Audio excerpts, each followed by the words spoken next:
anyone anything. Like Marvel, Really? Yeah, Marvel is like, what you got is what everybody's getting, and that's it. We're going Mandalorian style. Everything is coming out day of. Okay. So if you want a screener, it's coming out at 2 a.m.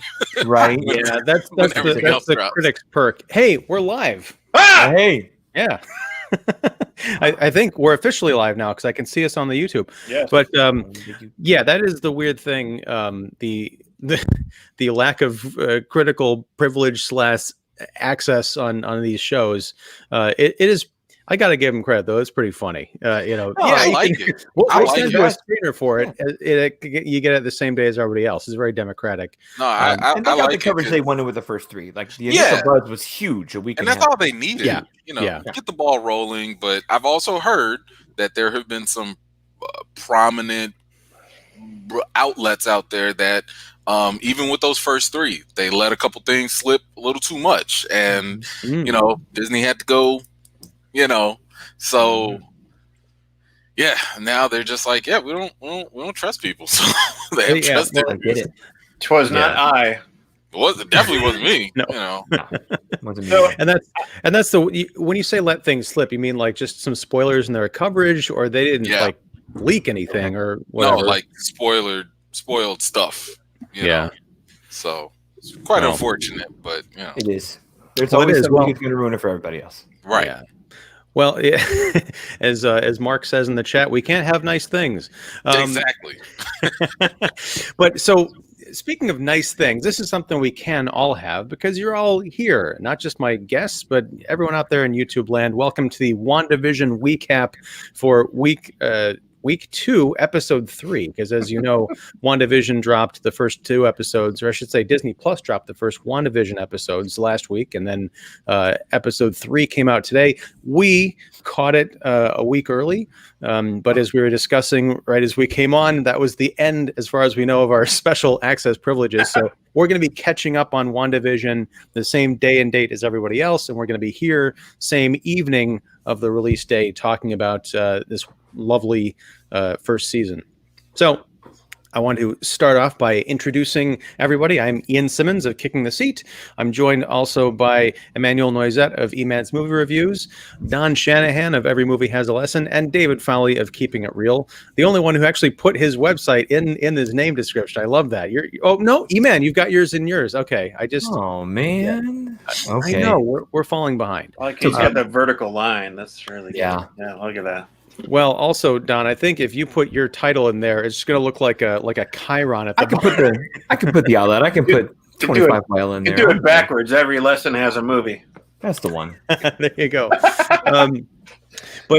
So I want to welcome everyone and just let everybody know, if you didn't join us last week, how things are going to go around here. We're going to be doing a high-level, non-spoiler opinion for WandaVision Episode 3. Then we're going to have a very definitive spoiler cutoff where if you haven't seen it for whatever reason, again, don't know why you're here, but definitely check back later once you've watched it.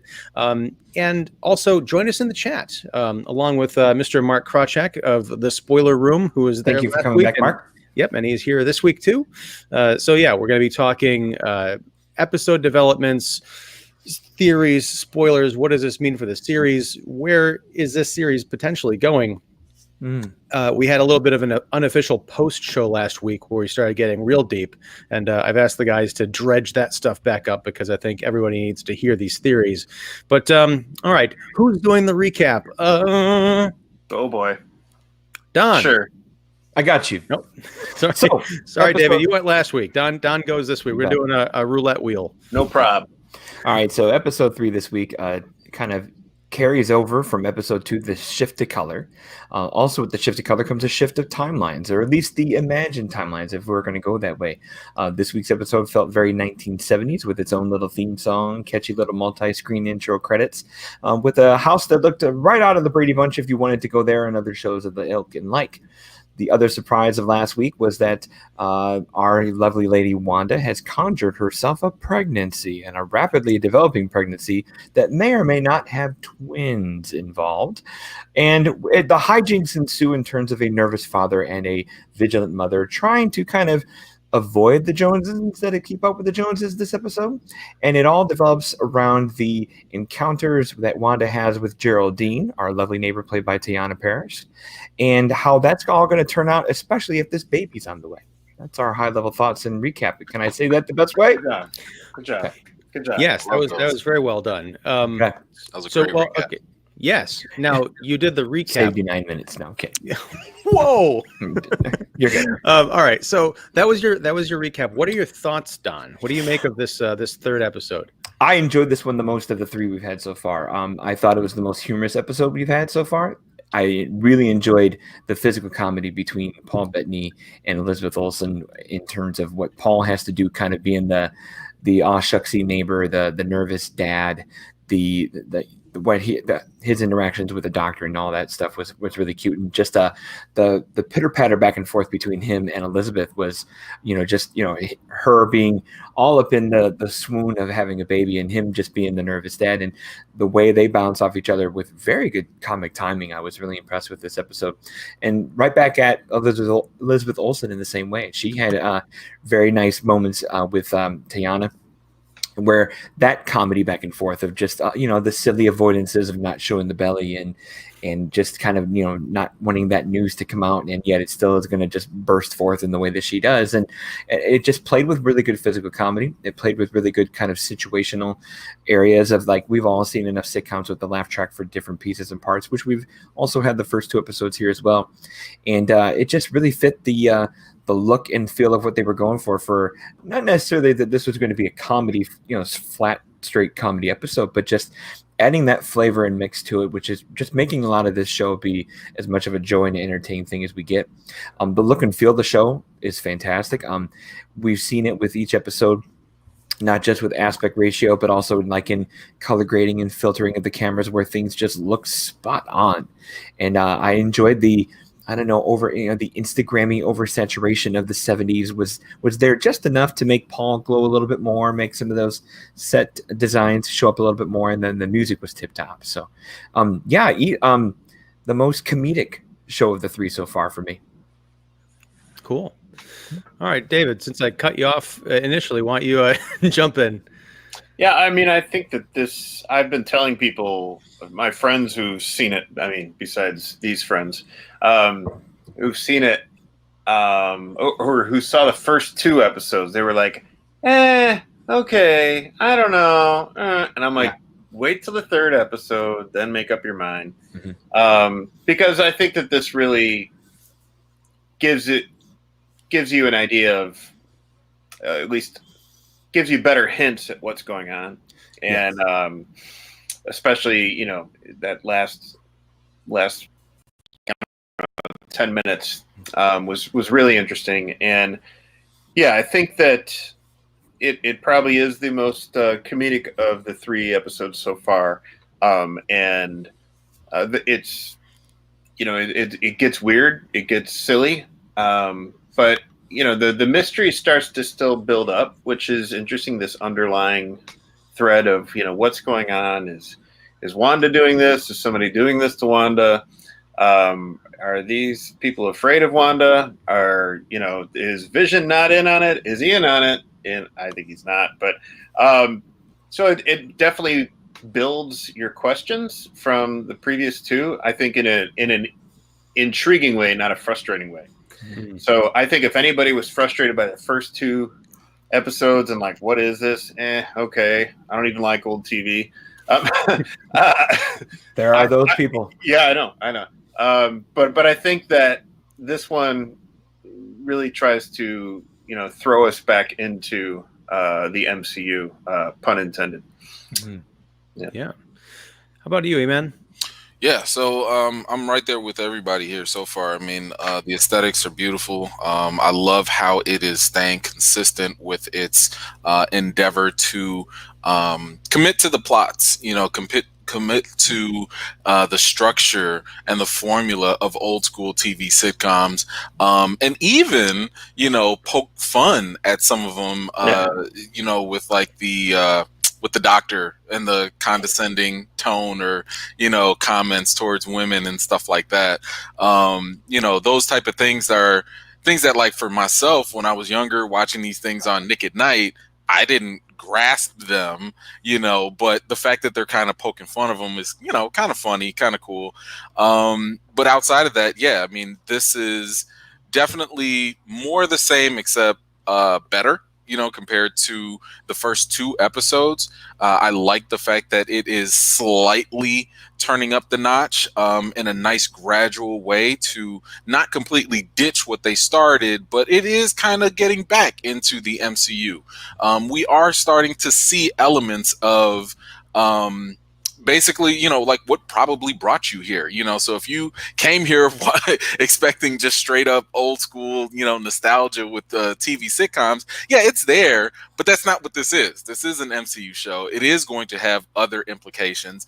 They definitely turned up the notch with the Easter eggs and many comic book references that already are, my goodness, sending us nerds into a mayhem with different ideas and theories and such, as David is excellently presenting. Yes.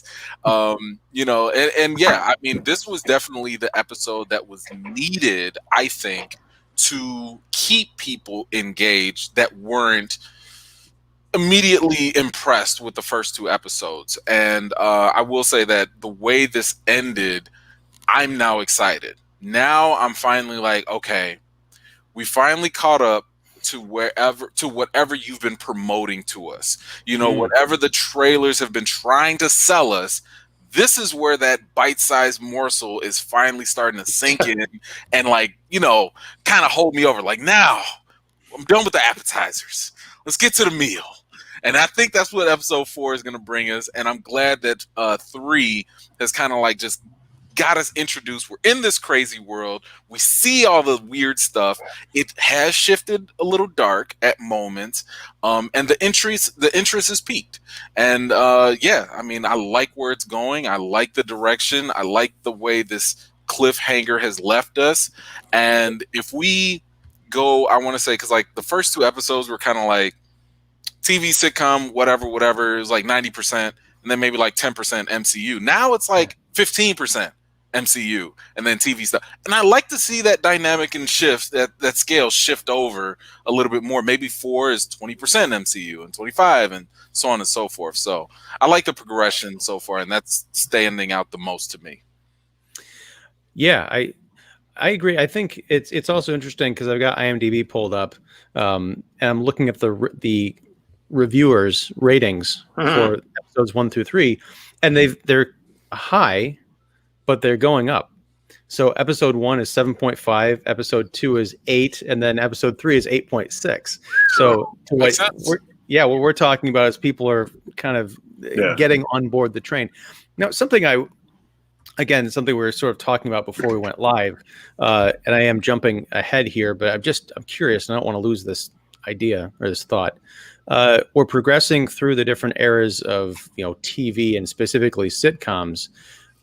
2 questions. One, after we get past the 90s, what's going to happen in the 2000s or the 2010s? Yeah. Are we going to be seeing like streaming television? Is it going to go down to like 15-second or 15-minute micro TV or something? And also, this is greenlit for a 2nd season. Is that right? Yeah. Okay. So yeah, that was announced. It's happening. Because I thought I saw something on IMDb. I'd have to go back to a different page, but there was something about a 2nd season. I could be wrong, but it's happening.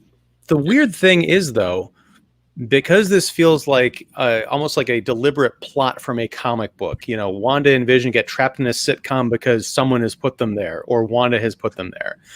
It feels like a great setup for a movie or a series of movies that take place in the MCU. I just don't know if in season 2, are they still going to be trapped in this TV dimension? Mm-hmm. Are they going to recycle these same kind of episodic tropes, or what? I'm down for it because I'm really liking what I see here. I just question if we're going to get to the end of the season and be like, okay, they've fully broken out. I don't want to see him get sucked back in, kind of a deal. Yeah.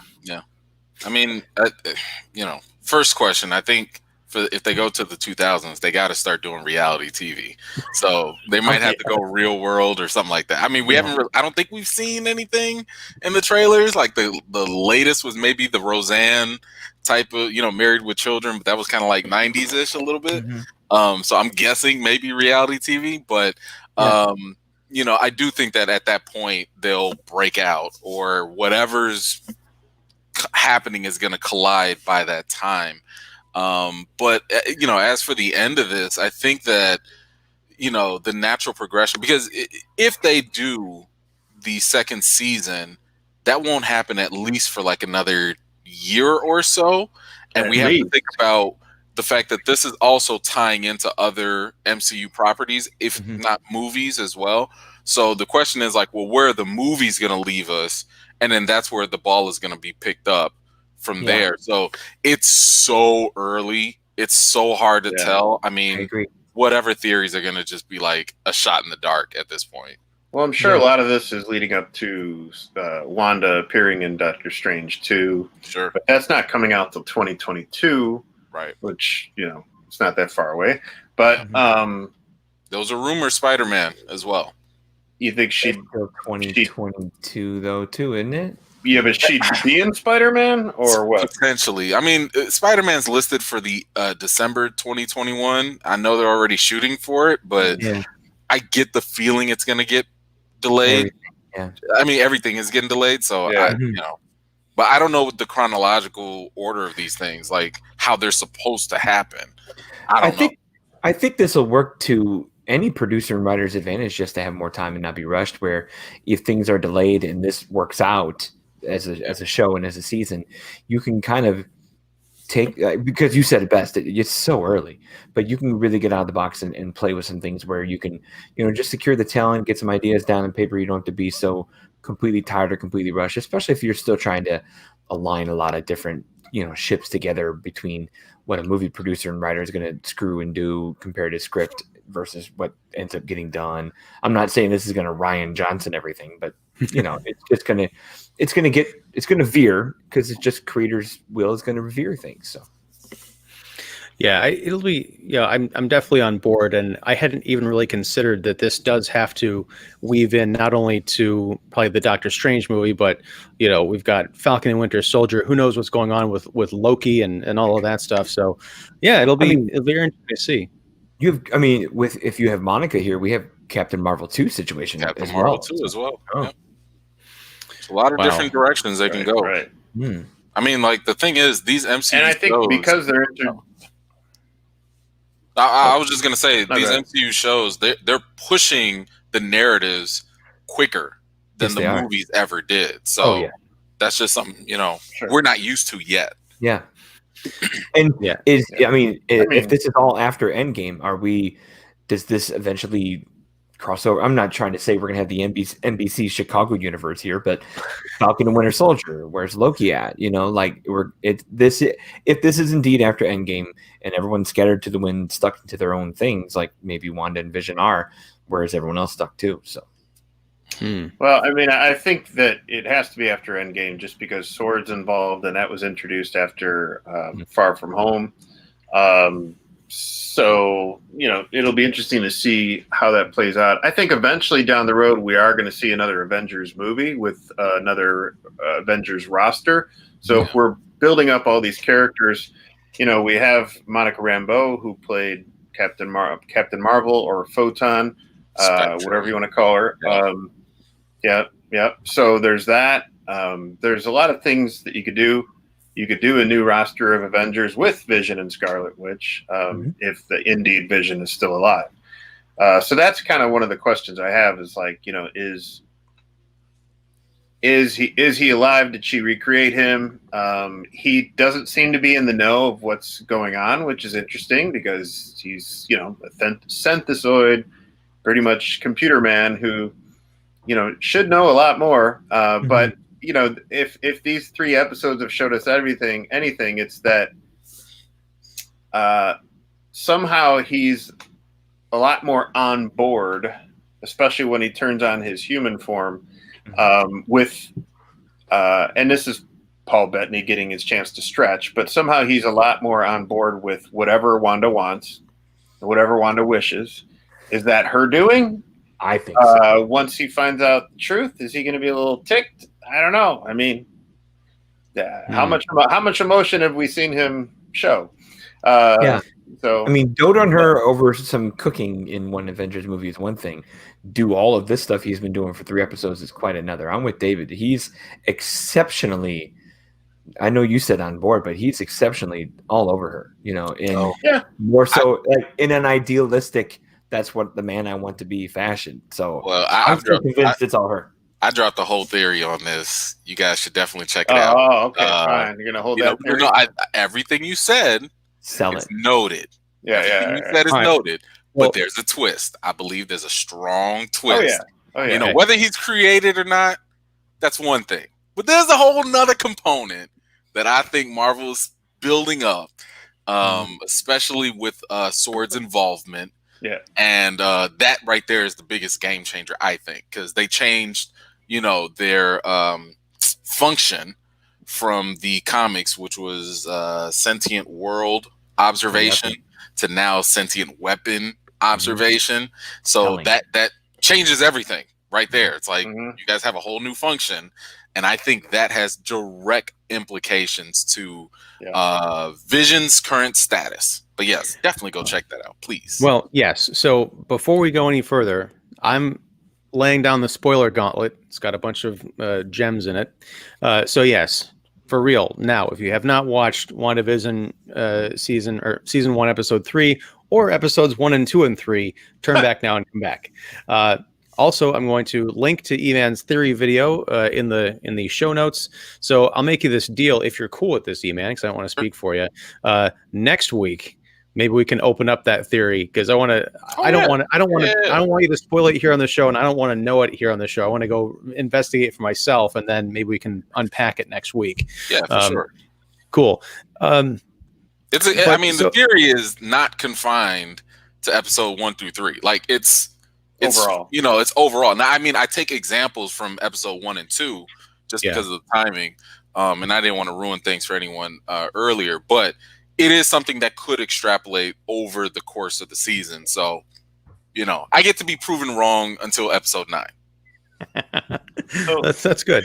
That's confidence right there. He's got it. One thing I noticed, and I've watched a couple other recaps videos and stuff, and one thing I noticed throughout these 3 episodes is that it seems like not just Vision wants to appease and please Wanda, but it seems like almost everybody around her seems to go out of their way to make her happy, comfortable. They're a little nervous around her too. And I think that there was that one scene by the pool with all the neighborhood women where she's like, I'm not here to harm anybody. And Dottie was like, I heard different. Yeah.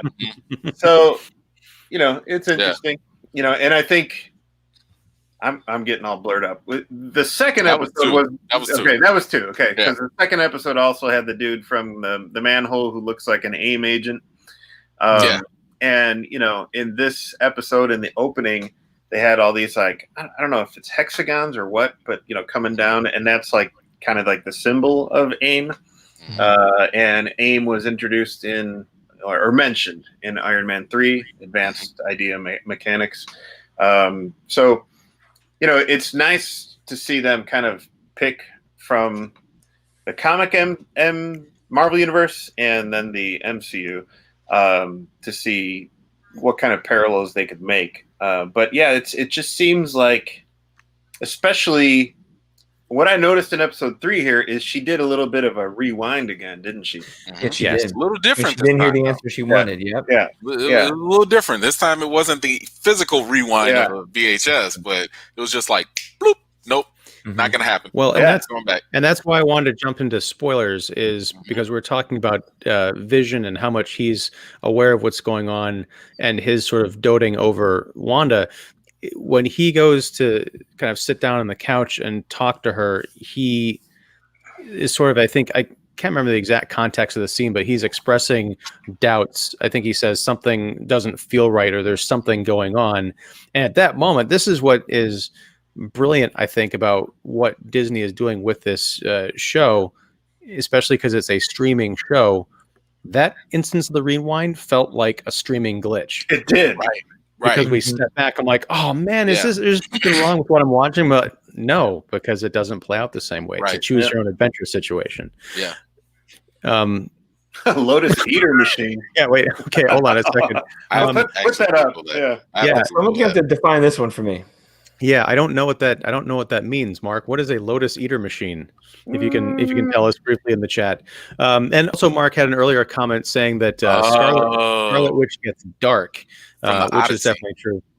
It's from the Odyssey. Basically, like if you're eating those intoxicating things and you're just stuck in that dream cycle or whatever. I can see that. Look. I mean, first of all, I think that especially when it comes to Vision and stuff, I think that I personally carry the theory that she has, constructed a reality, right? Like a whole barrier, since we're already in spoiler territory. And, at the very end, we already saw that clearly there is a force field of sorts, that's gated off almost Jurassic Park style. And, there's some sort of confinement. There's a perimeter, right? And I was sitting here thinking to myself, like, yeah, Vision is acting uncharacteristically because even though if you look back at Civil War, I mean, they were literally on opposing sides. Vision was in the position of like, yeah, I love you, but I don't always agree with you, and that's not existing here. Does kind of give the implication that is this really Vision? Has he been reprogrammed, or is he created? Like, what is really going on? But the one thing that is consistent through all 3 episodes, and again, I think this is more evidence to serve that it is Wanda that's in full control here, is that anytime there's a potential threat to disrupt this reality, there is an act of aggression or violence done. And it comes in different ways. You might choke, radio might explode, or reality might get reset, or you might break your hand on the glass or something, or vice versa. So, it's the tree. I think it was a tree branch or something falling outside the house. Does that count? Because that's what led them out into the street. I don't think that was actually a tree branch. I think it was the helicopter. And my theory is that that was actually a drone from SWORD, that it was spying on them, and it just kept bumping into them or whatever. But I mean, that has yet to be proven, of course. But I just kind of put that 2 and 2 together because when she picked it up, she looked directly at the window, and I'm like, oh, that is an eagle's eye view into your house. So maybe it was for spying, but. The sense that I kind of got with this, like, if this is a constructed reality, I kind of started thinking about it as if, like, not that she's dreaming a la the Lotus Eater machine, but because it's a constructed reality, a lot of this depends on potentially her level of focus. Yeah. So if she breaks her concentration on how things are supposed to happen, that's where you have these little blips where her created Vision or these other people in there, they're actually able to like break free of this trance and be like, wait a minute, didn't your brother die from, Ultron? Or like, wait a minute, this doesn't feel right, but then she snaps back to this dream state that she really wants to keep in. And I also think that contributes to the factor of time, because when you dream, time is not like, you can't do time, you can't do math, because those things don't matter, because you focus on the events, not the actual specifics. And I think that's kind of why like length of time of a pregnancy, stuff like that. So. Well, but I can't do math when I'm awake, so I don't know if that counts. No, I get what you're saying. I do love to I think what Don was just saying, when the episode opens up and they're meeting with the doctor in their living room, and there's that whole joke, because immediately we don't exactly know how much time has passed between episode 2 and episode 3, because she's very clearly pregnant. Like, oh, this is a flash forward by a few months. No, it's like 4 hours. Right. Yeah. I think Vision said it was like a couple of hours or something like that. Somebody was pointing out online that she was slicing up the pineapple that Agnes gave her in the previous episode in the kitchen. So I'm like, oh, it couldn't have been that long ago. Well, we got to talk about Agnes. And Herb. EMan, I think you put up on Twitter. I saw this right as I was posting our Live in 5 reminder. You were getting some serious Get Out vibes from that moment, and I totally get it, because there's a scene where Vision is sort of in his driveway. There's the neighboring hedge that Herb shares with them, and there's a brick wall. And Herb is trimming his hedges, but he's actually mistakenly gone through the brick wall. And there's kind of like, oh, my bad. But then at the very end of that scene, as Vision turns to walk away, we cut back to Herb, and he's still drilling, and he looks really intensely at the camera, like he's looking at us and he's seeing through us. It reminded me of the Zodiac movie, David Fincher's Zodiac, the scene in the hardware store where I think it was Gyllenhaal confronts John Carroll Lynch, kind of accusing him of being the Zodiac killer. And once he starts to walk away, Lynch just looks at the camera with those dead oatmeal, raisins in the oatmeal eyes, just like staring through us. Yeah. It's a great chilling moment. I think goes back to that sort of thesis statement idea from the first episode of everything's kind of hunky-dory until you get to that one moment where no, there's something really dark underneath all of it. And I wonder if that's like sort of the diamond drill trying to get in through the safe. I don't remember if we were on air when we were talking about this, but the idea that Agnes could be Agatha Harkness. Now, someone brought that up. I confess, I don't know who that is. I think it's a supervillain from the Marvel Universe, and that Herb also may represent someone else. So, I don't know who Herb is, though. So she was around during during the Salem witch trials, and she was one of 3 witches. Apparently, she's old, as old as all get out, as they say. Yeah, but I believe her first appearance was in the Fantastic Four comics, and she became kind of like a nanny. She started after the whole Salem witch trials thing. She kind of, went out the back door and started taking on students as a headmistress. So she is a witch. Okay. Right. Scarlet Witch. But she started kind of nannying and babysitting Franklin Richards, Reed and Sue's child, who is gifted with a lot of his own powers. And so from there, because she was around there, she eventually took in Wanda as kind of an apprentice, and to help her with her powers and to teach her witchcraft as well. So it becomes really interesting, and there's all sorts of somewhat convoluted stories in the Marvel universe. I know it gets really crazy. You have Agatha Harkness, you got Simon Williams, who became Wonder Man. Sorry, I was going to say, Grim. Yeah, there's crazy. Yeah, there's Grim Reaper, who becomes kind of a major villain, who's Simon's brother, and one. Agatha is kind of always in the shadows on the side. Sometimes she's really nice and helpful, and sometimes she has these ulterior motives. So, and that feels a lot like Catherine Hahn's Agnes.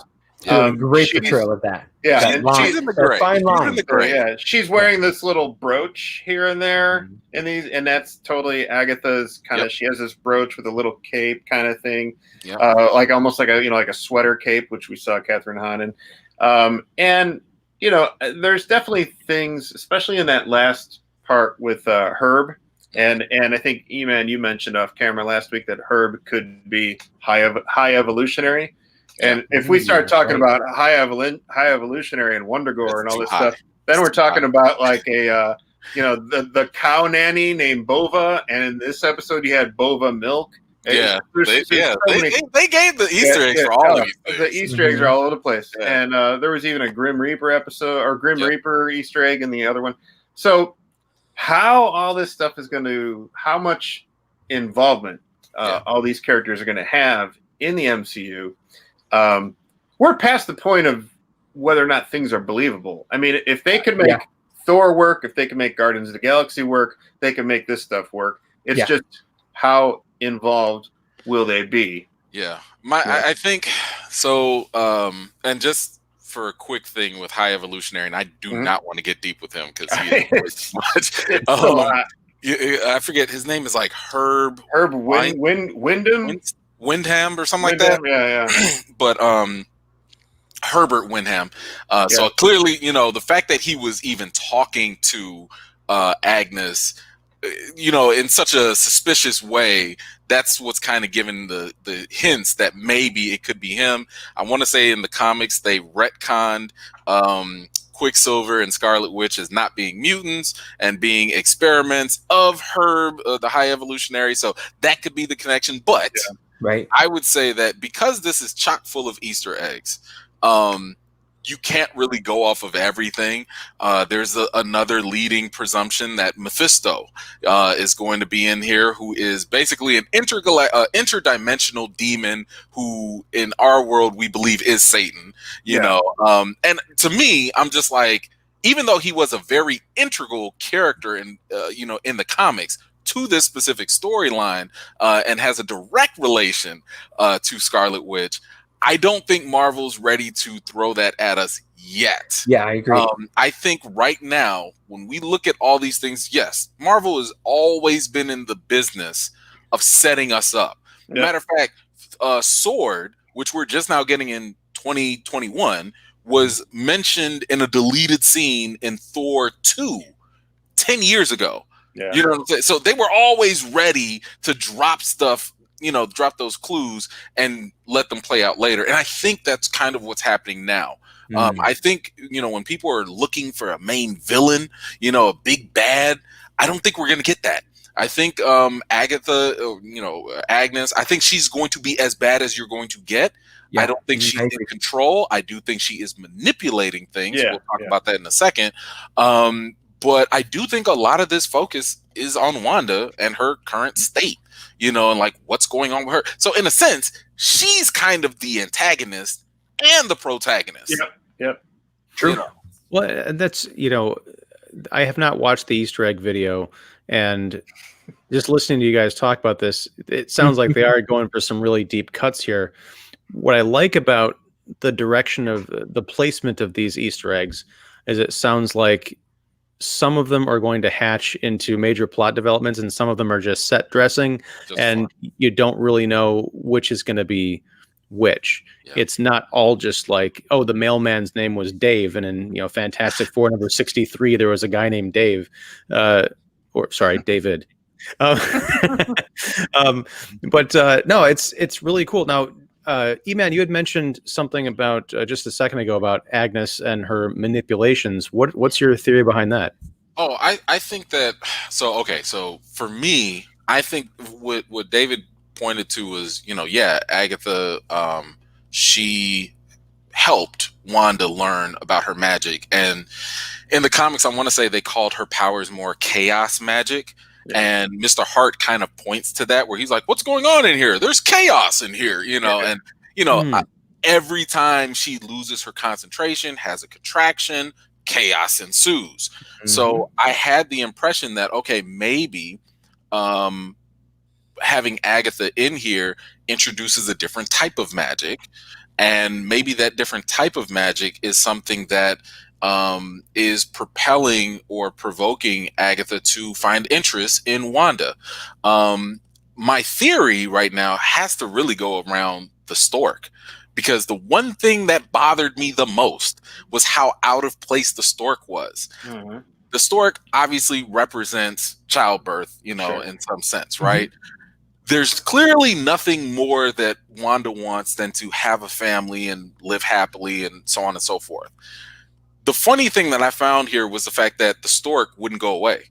She was using her powers, and Marvel likes to play with colors, so she's using that red power that she has, but it was immune. It was not working, and I thought that might have been symbolic of this child is coming regardless. And I thought that was there was two possible reasons for that. One, this could just be Wanda's subconscious fighting against itself, where Wanda's like, I got to get rid of this, stork, so my cover's not blown. But at the same time, if you get rid of the stork, that might be like terminating a birth, and the last thing you want to do is mess with Wanda's babies. Just want to say that. You don't want to mess with her babies. Yeah, things happen. You don't want to. Now, the other thing I was sitting here thinking about was if it's not Wanda that's playing around with this, and if it is this woman who, she has godlike powers, and for something to be immune to that, there has to be some sort of interference. And I think the interference would only make sense if it's a different type of magic. Yeah. So if her powers are based on Infinity Stones, whatever you want to call it, and there's a different counter to it, maybe Agatha has a vested interest in Wanda having children. Well, that's the thing. I mean, in the other episode, I think it was episode 2, she's like, "Oh, you want to have children, because of the reputation you'll have in the neighborhood, and also, look at these magazines and look at this." And so she's pushing. She brings a rabbit, and all. And you can hide that in the sitcoms of, because the ideal American family of the 50s, 60s, and 70s was, hey, you got to get married and have some kids. So she can weave that into the ambiance and still push. Yep. Sure. Yeah, Mark had just mentioned the stork voluntarily hit itself. I know. It did. Against the wall, it runs into the wall. It's like walking around behind the couch with Geraldine, and that's very much a comedic kind of sitcom trope. But I guess what I'm getting at, or what I'm trying to figure out, is with regards to the twins, and again, we are in spoiler territory, gives birth to 2 healthy bouncing baby boys, Billy and Timmy, right? Tommy. Strong too. Right. Well, weren't they in the comics? And again, I defer to your expertise. Weren't they a boy and a girl? Is that true, or were they both? They were Tommy and Billy. Okay. They were named Tommy and Billy. Yeah. Okay, I missed something. Okay, well, comic accuracy down to the last. That's very good. I wonder if by the time we get to the next episode, if time is still progressing the way it is in these couple of episodes, if they're going to be, teenagers or something by the end of episode 4. I thought that was actually one of the reasons why they were doing these time jumps, was to help accelerate the kids quicker. Because that's something else we have not seen in the trailers. Even though they go all the way to the 90s or whatever, we saw the kids in the trailers and marketing only when they are babies. Yeah. So, and then of course there are other speculations that the kids will grow up to, join some young Avengers. Like that might be the next thing, is young Avengers. So which happens in the comics. Yeah. Right. So it's kind of like, maybe this is all just for Marvel to set that up. Good. But I'm hoping that that's actually the surprise we see, is the fact that they do grow up, and undoubtedly they'll have abilities. To what extent, that's up to Marvel at this point.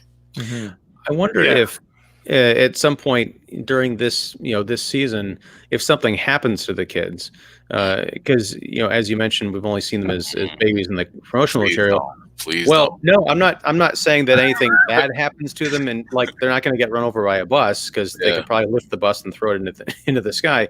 But what if they disappear, or someone kidnaps them, and that becomes the catalyst for Wanda to break out of whatever this prison is, to go, like a Mel Gibson situation. Give me back my sons. All of that is possible. What if they were never real? Oh, don't say that. Don't say that. Don't say that. Don't say that. We don't need those problems. Yeah.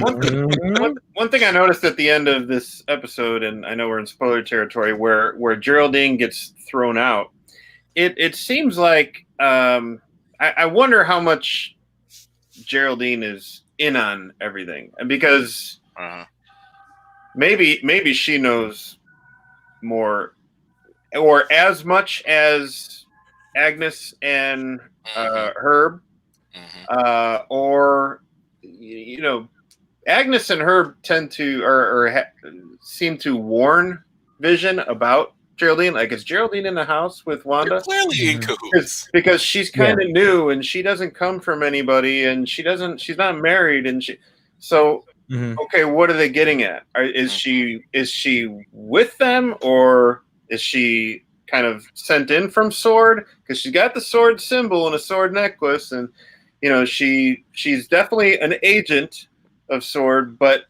was she sent in maybe by Nick Fury or somebody to kind of get in there and help them, help Vision? I think so. and Wanda, but when Wanda kicks her out, it's really interesting because we don't see her see Wanda kick her out, but we see Geraldine get knocked out of this kind of like dome sphere, let's say. What's interesting about that is I thought the whole time that if we're assuming that Wanda made this whole make-believe thing, that she created this town, Westview. But when you watch that at the end, she gets knocked out of this bubble, and there's a sign, and all these sword agents and everything, there's a sign that says Westview. So Westview seems to be an actual town. Right. Absorbed by her. But there's, we don't know that. It seems like it's an actual town, but then there's this force field, this bubble, that has very, interesting, like, pixel, TV type things that Geraldine gets bounced out of, and then we see this Westview town. So it could be that she's created this thing within a thing. I'm with you, Mark. It could be, like a prison colony. I forget what it was, David. Maybe you could help me. There was a comic where Maria Hill used the Tesseract. It was during the Old Man Captain America time.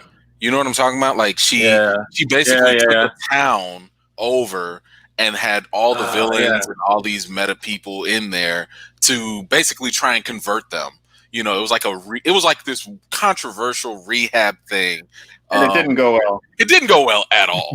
But it just kind of gave me those same vibes, so to speak. Yeah, it has almost like a very distinct Under the Dome kind of a feel, like the Stephen King story. Sure. But yeah, so we don't know if Wanda wished her away or if she was extracted, because we don't see the events. There is a gap there between. Isn't there a Vision and Doesn't she come barreling out of there and landing on the ground with the puffs of red magic? She around does. her? I think She she's did. expelled. Yeah. She did. I think Wanda's like, you're talking about my brother, then I'm not thinking about right now. But here's the question: reality.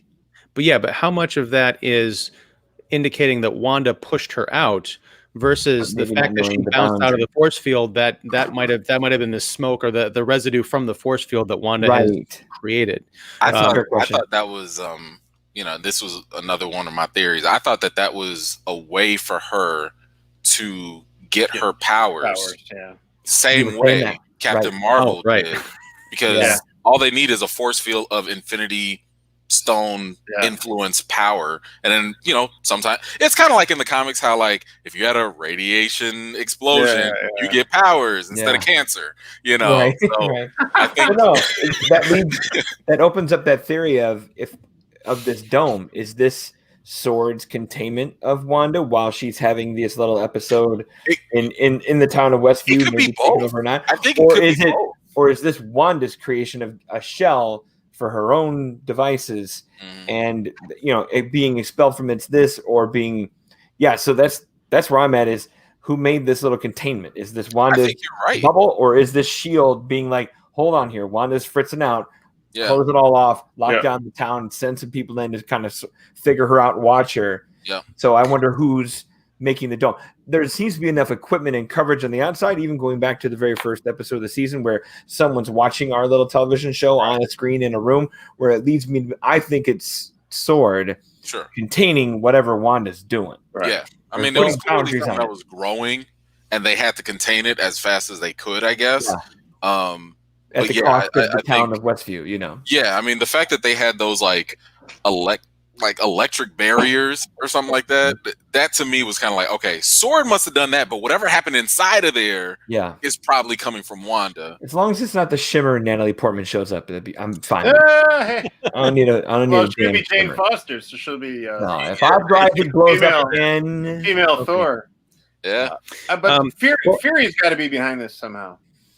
You think so? Yeah. Well, I mean, if who else is going to know? He's in space though at this point. But he's with Sword. I mean, he is, but he's also, keep in mind, he's got his own show coming because he's dealing with Skrulls that are running around, Secret Invasion. Right. So my guess is that he's like, okay, I created this division so you guys can take care of that, but I'm gonna go take care of this Skrull invasion. Yeah. Well, all right, who are the other possible administrators of SWORD? If you're bringing in the comic people, I mean, Beast the has been Abigail involved, chick. Hank McCoy, Monica Rambeau. The lady's name Abigail, I think, the green lady. yeah. Hank McCoy. Yeah, it's I don't think they'll do the mutants yet, but they'll probably use some of these, outer space people or whatever. Actually, I think they're going to tone it down. To be honest, like I think they're toning it down. You might even see Agent Wu, Randall Park. He's FBI, but you might see him be like, "Hey, I think I'll join up." I think maybe Maria Hill. I think you're scaled down. I think your scale down is evident, like you said, with the name. Going from world down to weapon makes it more domestic, despite the galactic stuff that goes there with it. Well, I was going to say, Abigail Brand. Yeah. That's it.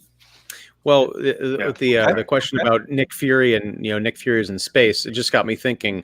Well, we don't actually know if this is taking place on Earth. This could be a giant, weird holodeck situation that they've got growing on a spaceship. Yeah, I think your crew wondering that was, like you said, a town sign that said we're here somewhere. Mm-hmm. So, By the way, David, Tiona Paris, it came out on a interview. She did confirm that an interview done by you. Come on. No, no, what did she say? Not yet. I hope. Hey, fingers crossed. One day. No, but she did confirm the events take place right after Endgame. Okay, that's what I've been wondering the whole time. When are we? Yeah, had to be, but still. The last question I have is regarding Geraldine, because in that scene towards the end, that really starts to pull back the curtain on this reality, where she brings up the fact that Ultron killed Quicksilver, and then Wanda is like, "What did you say?" And then she notices the necklace and where are you wearing that symbol? Geraldine goes and she sits back on the couch, and then she sort of there's almost like a brief fog, right? But it's not. I didn't get the feeling that she was hiding something. It almost generally feels like she forgot what she had said. So I'm wondering if the people, assuming that she was put in there and then later either extracted or expelled, I'm wondering if there's something that whoever they are on the outside, in order to put someone on the inside, they almost have to cloak their consciousness to bury their real world agentness underneath this persona in order to get in through the defenses. So when the Geraldine character or Monica Rambeau is coming out, she's also coming out of a fog. She's like, wait a second, Ultron killed your brother, and I don't know why I'm here, but things are getting really weird. My cover, hold on, I feel like that's a byproduct of just being in that space. Like if you're just in that space, you part of it is you start to adopt some of that mentality or whatever. But because we've seen, if you look at the Doctor, sometimes this is giving me more Get Out vibes, where you might have a double consciousness working at the same time. The outside is permeating some sort of this is Wanda's reality, but deep down you have your own consciousness that's probably fighting to get out of the sunken place. This is the only way I can kind of approach this, right? And when you look at the Doctor and his comment to Vision, where he's like, small town, can't escape. It's like you get these little inklings from people that are like, please help. Well, now you got me wondering that if there's 3 tiers of people, how many are sword in on it, like Monica, how many of them are unfortunate residents of Westview caught in whatever Wanda's now doing, and then how many of them are conjurations of Wanda? So the 4th layer, how many people are like Agnes that are like, I like this. I want more of this. Yeah. Make babies. So this is gonna be fun. There's a lot of stuff. Yeah. This is what I like though. It's a smorgasbord. Anything can happen. Yeah. So many different avenues that can be taken. Yeah. So my rewatch today was I went back and watched Age of Ultron just to be like, just to because I've always enjoyed it anyway, but I wanted to go back and all right, let me see if there's any more vibes of where Vision's coming from, or even just some Sokovia stuff, or just where Wanda came from, and like some of her initial beginnings, and just to catch where her vibe was. And she comes from a dark, heavy place where if she were to relapse after a very large event like Endgame and get to this place of the exhale of like losing everything and losing this, and eventually losing a brother, and have it all be a chain reaction of 3, 4, 5 years. I get it. I can see how a girl like that. Look at Civil War too. Like, look at the guilt that she had because of what happened in Lagos. Oh yeah. You know, like there's she's more. had a rough 5 years There's despite more. being somewhat liberated from her auspicious beginnings. It's still been a rough 5 years. She's gonna have a breakdown and then get her accent back. He didn't have 5 years though. Well, I saw that theory where like this is her fitting in with the TV vibe that are in her head, where the fanboys out there are like, well, where's her accent? Well, she lost that. She's playing a character anyway, and you're right, she's lost it a long time ago too. But no, like again, she's never had time to mourn. The events of Infinity War and Endgame was like that for her. She did not have 5 years to get over things or to do process whatever. It was just like, man, trauma, dusted, comeback, triggered by Thanos, and then everyone's dead. Okay, I what do I do now? I'm assuming WandaVision picks up right there. And fun little tidbit. Somebody, I forget who brought this to my attention, but somebody had just mentioned that there was a Paul Bettany interview where he was talking about they almost shot a scene of Vision in a body bag and Wanda looking at the bag, at the body, and maybe that's how she got him. Maybe she confiscated the body. I don't know, but who knows? So where when that you say might they have almost shot that scene, when you say they almost shot that scene, that means they definitely shot that scene, and that's a teaser. That's an Easter egg he's putting out there. They're probably going to throw that in like the collector's edition, never before seen. Right. I still think he's dead. Well, I think it'd be cool if they put this out on Blu-ray and the casing is actually a body bag. You unzip it and you get the disc inside. But that's physical media talk. That's ancient history. So I want to close this out by just looking at Mark's last comment here. Or it looks like a reality that Wanda created it, but someone else created this space that is keeping Wanda there. All very possible. Players, man. Yeah, for sure. This dome reaches all the way up to the atmosphere at this point.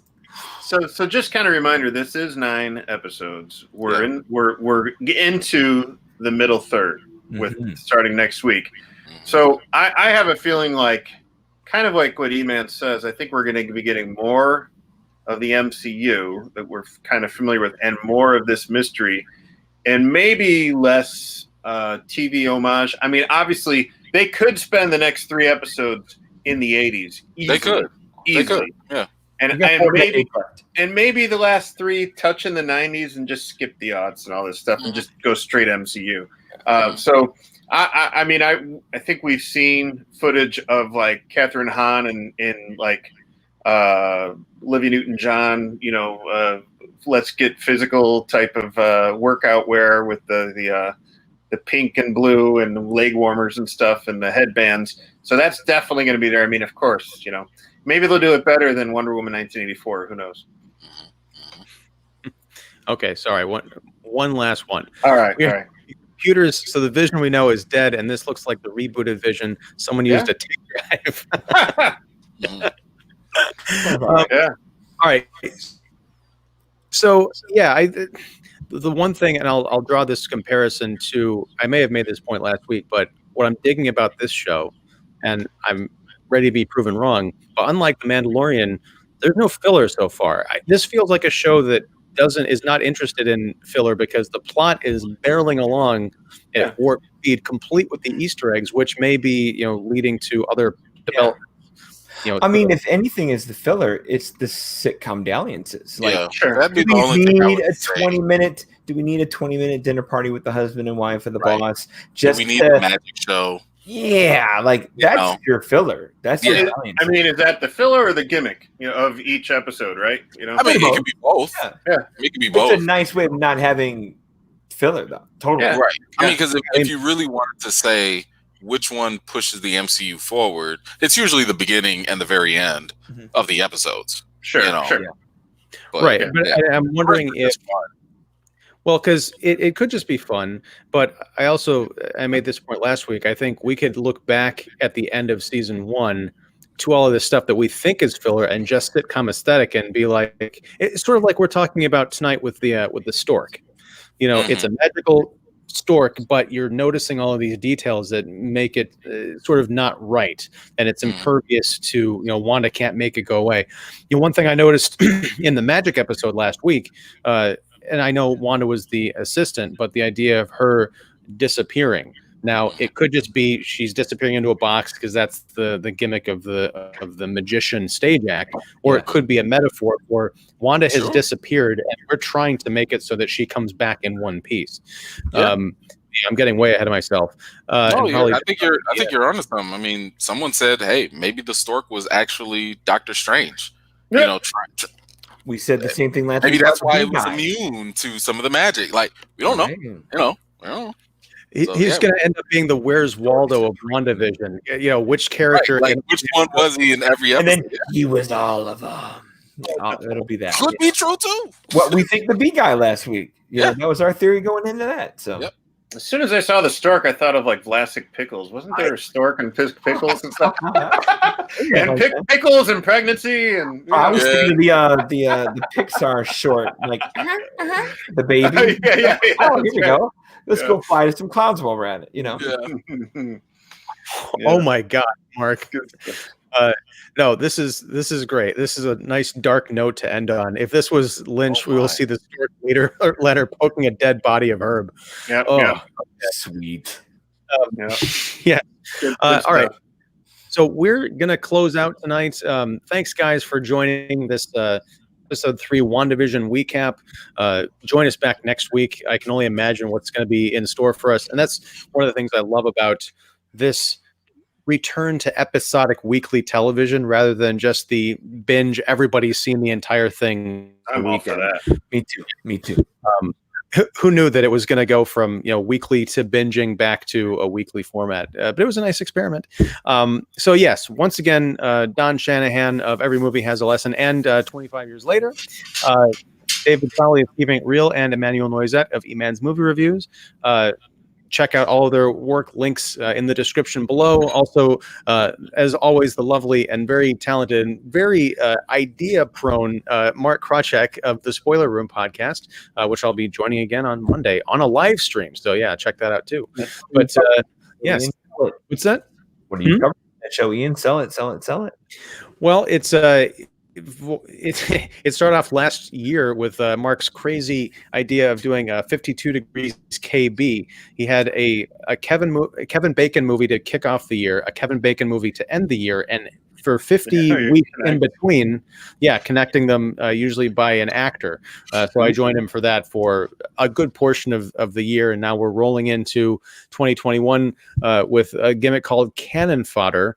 It's not all 52 weeks, but at a showcase episode a month where we're looking at various canon films. Right now we're finishing up 1980, the musical, because there were 6, I think he counted, musicals that came out in the year 1980, and we're going through a bunch of them. So it's a lot of fun. Yeah. Okay. So I'll have information about that in the show notes too. So thank you, gang. And I think that's everything. Does anyone have a cool sign off for this show? No. I'll just blow my little bottle. Cool sign off. This has been WandaVision, and you've been seen. I don't know. Yeah. Keep it groovy. We could all look dazed like Herb. Yeah. Huh? Well, that's your homework. We got to come up with something fun and catchy. David, we all got to get matching brooches and be like Agnes. Come on. There you go. That's your homework for next week. All right. Thanks, guys. I'm the crafty teacher. You're going to put it on me. Okay. Glitter and foam coming in the mail, boys. All right. Well, have a good evening. And thanks, everyone, for watching. Please like and subscribe and all that good stuff. And we'll catch you next week. Same time, same channel. Bye. End broadcast. Do it. So long. End broadcast.